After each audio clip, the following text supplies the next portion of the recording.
Good morning, everybody. Let's do it.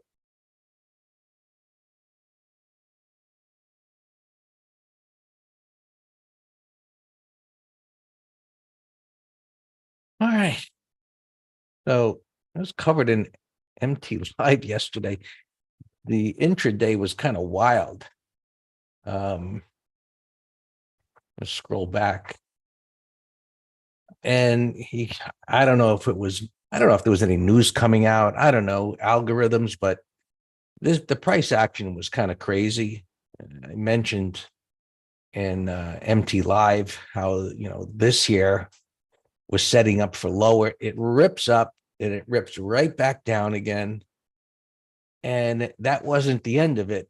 But at that point, it was like, okay, I was thinking, okay, I see where this is going to go today. And it's likely to continue. And it did. There was a blip up, back down, blip up. Now, this is a good example of, depending on the time frame you're looking at, what you're going to see versus like an up and down, a topping tail versus up, stall, back down again. But big bars and all the way back down, giant big bar all the way back down again. It's like they're running the stops, I assume. And then, of course, it just, at that point, buyers just threw in the towel and it just drizzled down into the close. Well, that's what to do, Robert. You look at higher time frames, and after this whipsaw early in the morning, I was like, all right, and I just got back in and I just gave it a whole bunch of room, and I was like, whatever it's going to do, it's going to do. And it just kind of whipped around. And when I saw this, I was like, okay, stops. Here it comes. Stop's going to get hit. And it went all the way back down again. And so it's kind of wild. And you look at the daily chart and you just see this erratic kind of consolidation after this power move up. And we've talked about this a few times. The downtrend that started in August, it accelerates lower, 200 MA, power bar, wide range bar up into the gap fill, reaction. Here it looks like it's going to go higher. It goes back down again. And so with this close, I'm just thinking, how could it not go down? And there are other markets like the industrials ETF that looks like it's going to go down and take out the lows. And we had this jobless claims this morning, which typically the markets would have reacted negatively to that, which more information that the job market is tight, fewer people going in for, jobless claims. But markets kind of, held off on it. Interest rates, the 10-year almost hit 5% before it started backing off. That looks like it's going to go higher. So the markets, from one point of view, are relatively resilient to hold up here. But as we started the beginning of the week, if you remember, the opening slide was like, okay, I'm not convinced. This isn't convincing, as that it can go higher. Okay, this one was a little better, but topping tail, and now we've got, the combination of these bars or a stronger suggestion that it could go down. But you can see right now the futures are, they're relatively flat. NASDAQ's up a little bit. And, as we get into tomorrow, of course, we'll see whether we get a weekly topping tail or what type of a bar we have there. So, typically when you get this kind of a drop, let's call it a mini climactic drop in a wide range bar like that, even though it's in a downtrend, most times it's going to work its way up toward this area. This is where sellers are going to be more confident to get on board, closer to a resistance area versus something more subjective, like an open gap and so on. And part where we talked yesterday in the green room about extended moves, and the place to look to short is when it makes a retest pattern.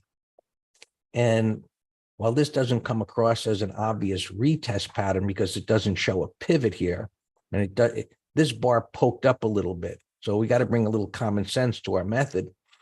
Why isn't this a pivot? Well, because it doesn't have 3 lower high bars to the right, but it's a topping tail bar. So in a sense, without it having the pivot high mark there, right? This did pull back, and you can see what's going on there on the hourly chart. All of those pivots, and then this poked up above the highs, and now it goes all the way back down again. So just kind of messy. We'll see what where today goes, and but that gap down and close, maybe it just chops around down here, and then we'll see. Again, I don't have that strong of a bias, other than things are going to continue to be erratic. Who knows, maybe the next shoe to drop over there in the Middle East, but this is the way it is right now. So, prices are moving up a little bit. They're in the bottom of that red bar. You can see the cursor as I move it there. So even though this is moving up off of the low, it's relatively insignificant in the context of the daily chart. And you see the hourly chart just making a little trading range. So when I look at the pattern and I see, okay, this is a deep retracement. The next pivot low is down here. So you want to be aware of that, looking at this. If it does start to drop, let me just see where that is according to the overnight. The overnight didn't get down there. Let's see. No, it didn't get down there. I thought maybe if it had gotten all the way down there, that was the reason why it's moving up here. So you want to be aware of this area if we do get a next move down. But this is a greater than 100% retracement. When I see patterns, I think what could come next. And so while it's really not a clean kind of a head and shoulders, that is a little upside breakout. And maybe it goes up a little bit today, where maybe then, it'll go down tomorrow. Honestly, I just don't know. Just looking at all of this, my expectation is that it's not going to move significantly from here. It's certainly unlikely, unless some amazing news comes out, that it's going to go up, toward this high. The path of least resistance is down. And that pivot lines up with these overlapping bars right here. So that would be any kind of a downside target where things would stall initially. In any event, yesterday's comment was it's probably going to play ping pong between the 20 and the 50, and it never got up toward the 50, and just slightly tagged the 20 there. So I look at the futures and then SPX.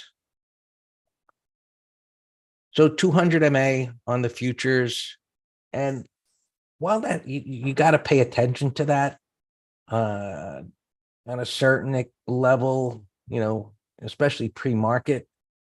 The main thing as far as a 200 MA on a daily chart, you got to look at SPX, which will line up about where SPY is as far as that bouncing up from there. So it stopped at the 200. It didn't get all the way down to this pivot there, but it's an area. So it didn't quite get down all the way down toward those pivots there. And so SPX,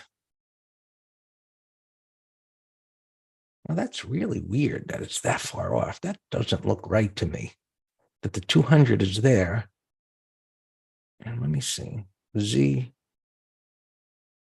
that is unusual that it's that far off. Let me look at this continuous contract. Yeah. That's why the continuous contract, it's way down here. And this is the one expiring in December. So because it's a 200 MA, it probably, yeah, well, let me spread this out. You can see that the data is there, but if I compress that, no, it's still there. The 200 days. Um, so I'm kind of off. So, and it reinforces what I'm saying, that you got to look at SPX. That's relevant to those trading those contracts, whatever they're going to look at. So yesterday, I said, that strike around 42.10, and I said even 42.15 appeared to me it's a no-brainer. That's just never going to get all the way down there. And 4,400 was the top strike, so it didn't get near either one. But the bottom one was a no-brainer for it to get down there. So today, 42.50. Just take a look. Is it? Now you got to go up 42.55 since the market's moved up a little bit. They're moving pre-market, so from when I look at it, moved up a little bit. So that's a long way down for today. So this one probably moved up a little bit, which would be good. 43.85. No, that still stayed there. It didn't move. So I'd say either one. Which one is less likely to be tagged? I think it's a coin flip because it's right in the middle. So where SPY is, it's the bottom half of that bar, so it's not quite in the middle, but you can see the average true range over the last week is about 61 points, and either strike is on the other side of that. This one is close, so I don't think either one will get hit. Which one is less likely? Well, let's look if it's kind of ignoring the fact that the 10-year is moving up here, even though it's backed off a little bit. But if this pushes up above 5% today, that downside target, it's still very far away. And as long as this is holding up and going up, that upside one is highly unlikely that it's going to get hit. The 5-year almost hit 5%. And the 30 is moving up too, near that high. And they backed off a little bit, but now starting to curve back up. And the dollar looks like it's ready. It's down here a little bit, kind of unchanged. But that looks like, look, if this can start flipping higher and the 10-year gets up near that 5%, the markets, just based on that relationship, the markets are going to go down. And ideally, that's what we want. We want them to go down, maybe break that prior low, and ideally set up that end of year rally scenario, that seasonality. Okay. Transports, nasty bar there, and we get a big topping tail on the weekly. It's kind of ominous looking. We'll see where it ends the day. Yeah, it'll be interesting to see what he's going to say. Powell speaking at 11 o'clock. What can with interest rates going up like that? What could he say? Think about it. It's like, they're not buying bonds now, replacing what they had. Right? And that was the news that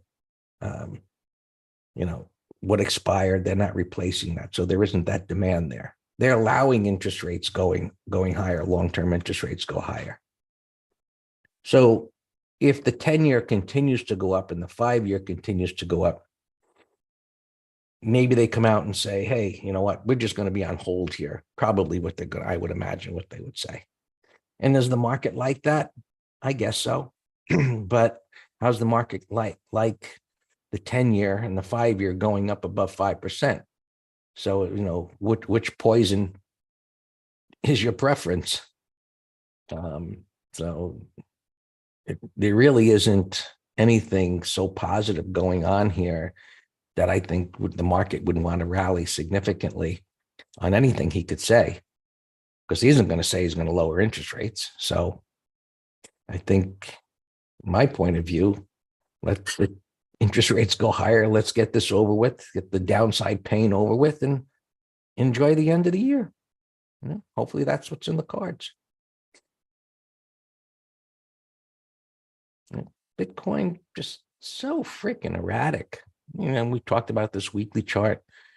I can't imagine anything to do with this.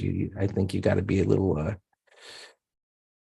don't know, like pain to try and trade something like this, other than maybe intraday. Just whipping around like that. And IWM, two topping tails, breaks these lows. So keep an eye on XRE.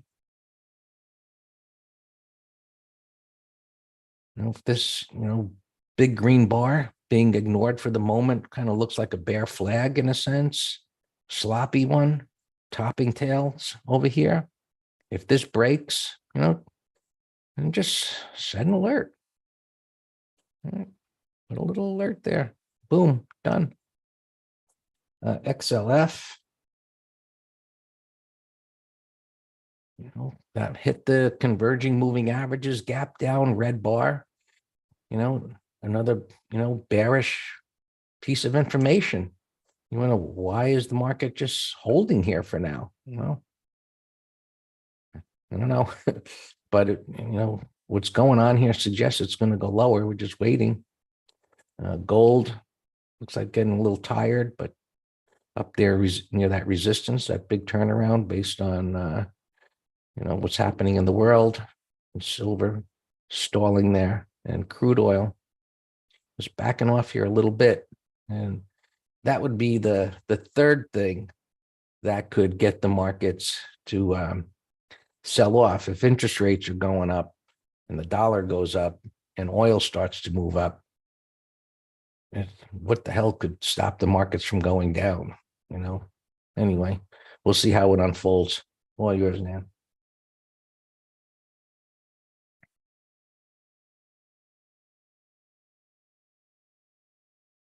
Good morning. All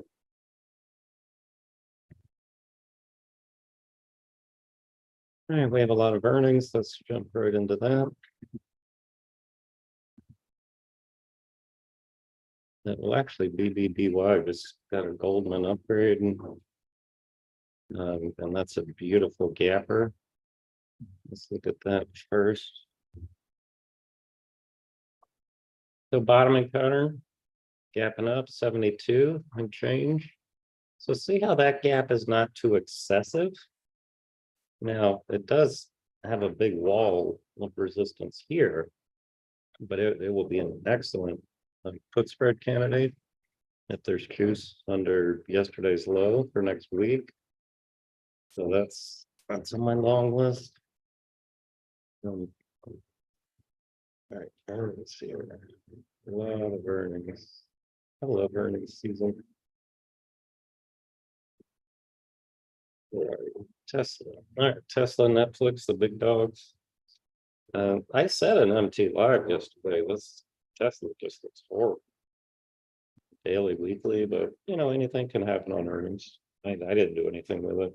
I mean, if this gapped up over yesterday's bar, yesterday we talked about traps and MT live, then that would be a bear trap in 30-minute high. I would have a bullish bias. So now what's my bias? Gapping way the heck down here. So my bias is it's in the middle of no man's land from a big old top. So my wishful bias continue selling off for the first hour and come on down to this 200 near this. It's only another $10, $10, $13. And then we look for an intraday reversal, and then I'll be looking to sell on put spreads for tomorrow. On Netflix, we did what strike did we do? 290s. So we shorted the 290s, and I was kind of laughing at myself yesterday because we always type out what the compelling pattern is. And this one's not a compelling pattern. So I just said, look, it's down a lot into earnings and far out of the money credit spread. Or we did them naked, or I did at least. And so I'm going to show you how to get a free put spread. I'll take a screenshot of the puts after a couple minutes, let them settle down for 5 minutes, and then we'll be able to close them at a penny at a higher strike. And then we've locked in our gains, and we have a free put debit spread that costs us nothing. KMI, I was looking at, things that rally like this into earnings and vice versa on the downside. I just, as a contrarian, I'm always thinking of fading them. So gapping down a little bit. So 30-minute low. That could be a day trade short and a call spread. A opening flat, no pattern, but today's Thursday under Tuesday's low. That looks like a continuation short. So I'm going to set an alarm at, just 26.40, only a dime lower. And we had a couple of these yesterday when we were reviewing. I said, if it opens flat, then do XYZ. And so that's one of them. LBRT, not a lot of volume, but kind of looks short-term exhausted. Hey, LBS. Aha. See, this did exactly what I didn't predict it, but I said, I said, it's down a lot, so I would not have done a condor. I only would have done the put spread side, but there wasn't enough juice. And this is exactly what I warned about. I said, this is a pattern that if it gaps up, then it has the possibility to go higher. Now it's gapping to 47. So not a huge target, but another put spread idea. And I hope my option sellers in the green room will jot these down and help me at the open. I'm telling you the ones that I like the most. So BBY, LBS is on the list now. This was one I think I said if it opened flat, but it's not, so it's moot. That's a bearish, yeah. And we'll come back to it. A lot of banks have been reporting, no pattern here. 34. This actually is a pattern for a condor. Short out of money call spread, out of money put spread. This was one that I said if it opened flat. This was a beautiful 1, 2, 3 breakout of the bottoming pattern. But it's not. So it's off the table. So now it's gapping down. And that's an ugly shock. Gapping under Tuesday's big red bar. So call spread idea. No gap, no pattern. This is one I said if it opened flat, continuation breakdown. Gapping down to 126. So that still has room. Let's watch that on a bounce. Wow, I got all kinds of construction around me here. It's gonna give me a headache. All right, I'm putting PPG in a window because that looks great as a short idea.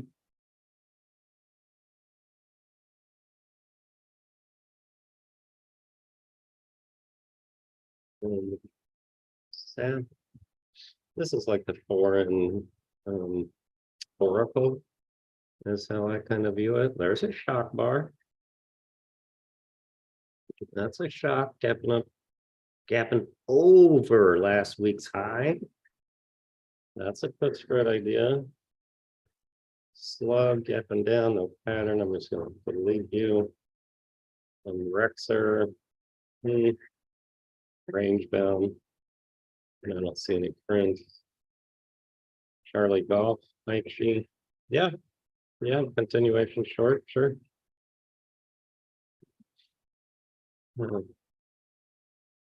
So Rex right here. Well, yeah, I'll put your CG in my other chart. But yeah, CG looks fine short. LRCX 630. Maybe another condor if there's any juice for one DTE. All right, a alarm just went off. I obviously have Tesla in the other chart, so I'll put A in the bottom right there. Hold, no pattern, you're gone. Still up $1, no pattern, you're gone. EFX. That was one that I said, if it opened flat, no brainer short, but gap's too big. Is UNP a shock? 100%. Yes, David. Absolutely. That's what we call a pro gap. Absolutely. Look, look at declining 20, 50. It's gapping over a red bar. It's gapping over this pivot and it has a void. Absolutely, that looks good. But the gap's too big for me. I think this was when we came close to selling puts on yesterday. I think the 195s, if my memory's right. So that would have paid off well. But yeah, absolutely, it's a pro gap. This thing's just beat up. Who knows where the bottom is? All right, these were earnings in the morning. Papa Mike taking a pre-market nosedive here. We'll come back to you. Oh, there's the UMP right there. AT&T, that's a pro gap right there too. Same, David, same shock pro gap as UNP. Is T, Mr. T. That's a big old gap. They turned something around. Yeah, it looks like it's opening flat here, no pattern. And you know what? I like deleting some of these just to narrow my focus. Bravo X-ray 9750. Okay, this one is a big gap near support. So I'm going to keep an eye on this to see if buyers want to step up. Bravo X-ray. So like 30-minute high would be a nice put spread for tomorrow. FCX. This is one I said if it opened flat, short Tuesday's low. And it looks like it's pretty darn close. So this one has this pivot over here. So I like Alcoa better. You see the difference? I think Alcoa under this low is it's this little bottoming tail is meaningless to me.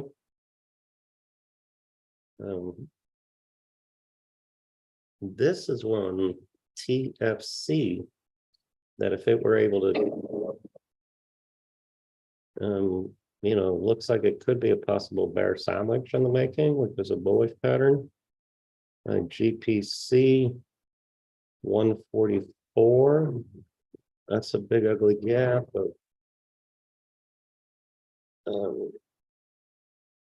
NEP up alarm. We've been in this climb on for a while. It's kind of been dead money. But good to see that the up alarm went off. I'll reset the alarm. I'm about 23 spots 60, low alarm 22. Rambus up alarm, Alex, that was yours. I remember we did an A/B test yesterday. Nothing to do yet, but alarm went off.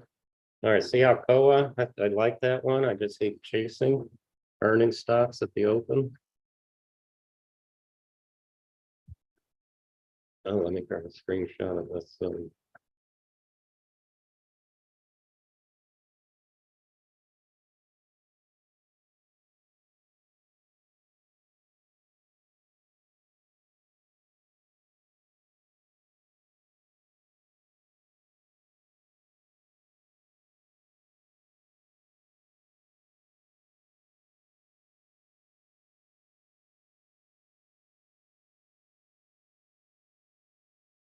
All right, so on Tesla here.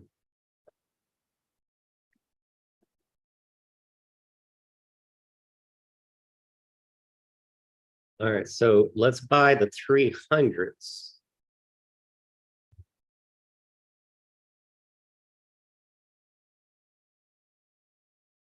Okay, so there now we have a $15 wide. No, 307.50.